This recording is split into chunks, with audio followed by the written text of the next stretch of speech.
Bien, c'est pour cela.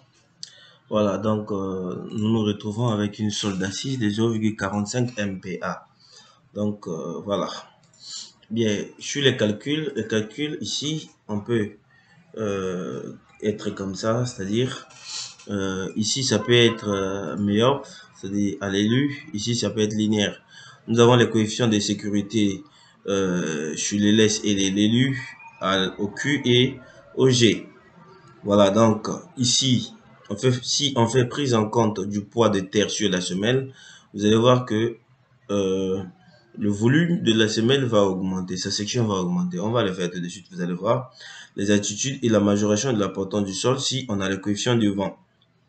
Méthode de Piel et respect du pourcentage mini du fût. Donc on va d'abord laisser comme ça, après vous allez voir.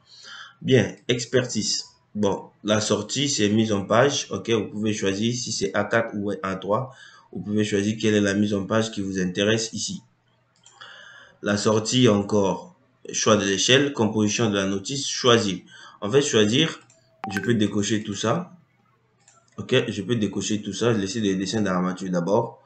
Pas des sollicitations pour le moment.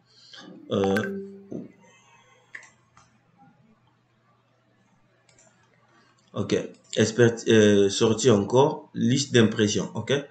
Liste d'impression, nom de l'impression, on peut laisser ça ou bien on peut créer. Ok. Maintenant, expertise. Je viens sur les enrobages. Les enrobages, je mets 0,3, 0,3, 0,3 et même sur le fût des poteaux, je mets 0,3. Sinon, il y a les enrobages inférieurs que je peux mettre même 0,5, c'est-à-dire inférieur, c'est le bas de la semelle. Quand on dit enrobage inférieur, c'est le bas de la semelle. Donc, par exemple, si vous avez une semelle comme ça, désolé, et l'enrobage d'ici là, voilà, le C d'ici, c'est ça que je peux dire, c'est le bas de la semelle que je peux mettre à 5 cm, ok? Mais sinon, je peux uniformiser, 3, 3, 3, 3, 3. Je valide. Expertisme de barres disponibles. Quelles sont les barres disponibles? Souvent, ça vient complet, en fait. Ça vient l'ensemble des barres disponibles. Bon, j'ai décoché les 10 et les 12. Voilà, souvent, la majeure partie des semelles, il faut faire avec les barres de 10. Souvent, si vous avez des projets, pas les immeubles, mais quand même des R+2, 3, 4, 1. Voilà, il faut utiliser les barres de 10 parce que c'est beaucoup plus économique, mais il faut juste savoir comment est-ce que tu peux gérer les espacements des cadres. Les expertisements encore, façonnage d'extrémité. Ok? Façonnage d'extrémité, c'est quoi? En fait, quand vous avez une semelle comme ça, je mets en rouge, coudé, c'est ça. Le façonnage d'extrémité. C'est les coudes que vous donnez à la semelle. Ok? La majeure partie des semelles sont coudées à 135 degrés. Donc, l'angle qui est ici, c'est ça qui fait 135 degrés. Voilà. Donc, je peux laisser 135, mais sinon, on a les équerres et les crochets. Ok? Les attentes sur les poteaux. Ok? Les crosses supérieures, les étriers. Nombre de hauteur, on peut laisser d'abord ça. Bon, sinon les attentes, là, moi, ça ne m'intéresse pas. Attente de mur, on peut fermer ça. Les libages. Donc, si on a libage sur les semelles, diamètre des libages, ainsi de suite. Bon, souvent, vous faites des libages quand vous avez des semelles jumelées. Vous voyez? Le fût. Voilà. Le fût peut être rectangulaire ou bien circulaire. Donc, quand le fût est circulaire, c'est ça. Voilà la forme des armatures. Quand c'est rectangulaire, c'est ça. Quand c'est circulaire, c'est ça. Donc, je peux prendre rectangulaire.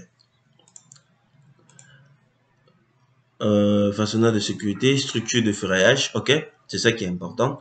En fait, sur la structure, quand je clique sur cette flèche là, je vois j'ai une répartition en fait régulière ici, c'est-à-dire si ici ça fait 1m20, j'enlève les enrobages, le reste là ça sera le ferraillage que je vais poser. Pas que j'ai le ferraillage ici ça fait 1 mètre et ici ça fait 50, 1 mètre, non, non, non. Souvent ça c'est pas fait au chantier, ok. Donc souvent il faut laisser cette répartition régulière là, valider.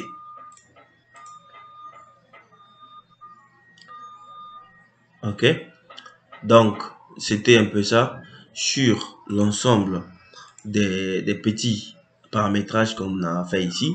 Ok, maintenant ici quand on arrive ici, on peut créer une semelle. Comment créer la semelle?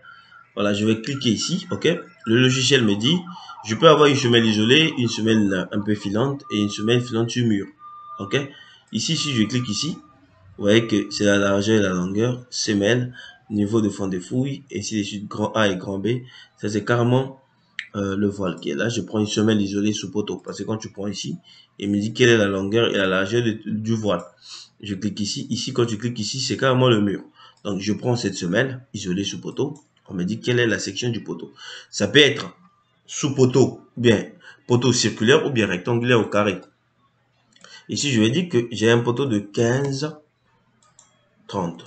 Donc, tout ce qui est ici, c'est en mètres. OK? Le nom de la semelle, je peux dire la semelle S1. S1. Nombre 1. Sol fini, c'est-à-dire la rase inférieure de la semelle. Je dis 1,20 m. OK?